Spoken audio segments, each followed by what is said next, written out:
Il y a un monde un peu fou où on ne sait plus si on est dans la réalité ou dans le virtuel.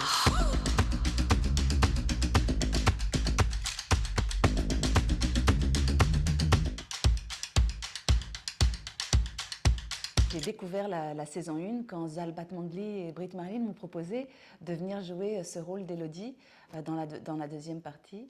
Et j'ai adoré tout de suite cette saison 1. J'ai trouvé qu'il y avait une audace, une liberté, une inventivité. Je me disais, mais comment est-ce qu'on peut écrire quelque chose comme ça? Comment est-ce qu'on peut réaliser, raconter quelque chose comme ça?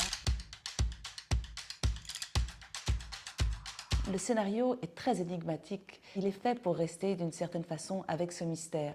Et mon personnage est évidemment un personnage mystérieux. C'est vraiment à chaque acteur d'arriver avec son histoire, avec son humanité, sa personnalité. En tout cas, je viens apporter beaucoup d'informations importantes aussi dans cette saison.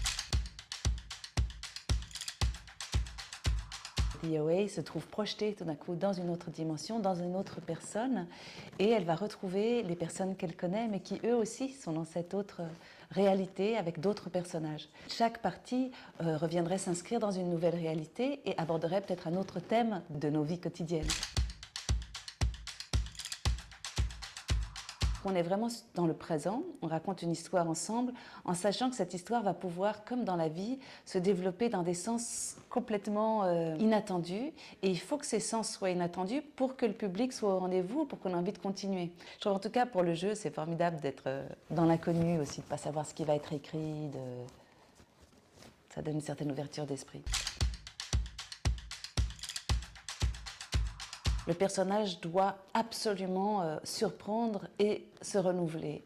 Et on ne sait pas, quand on accepte le personnage, où le personnage va aller. C'est comme si on écrivait un peu en direct et qu'on jouait en direct avec la surprise, nous aussi en même temps que le spectateur. C'est un plaisir nouveau et que j'apprécie beaucoup. J'ai adoré The Wire. En France, j'adore Le Bureau des légendes que j'ai regardé complètement avec mes fils, Engrenage, j'ai adoré aussi 10%.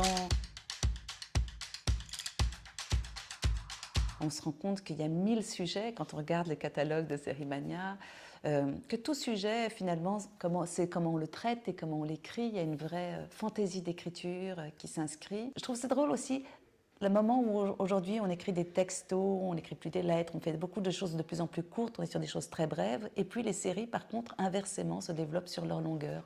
C'est étonnant.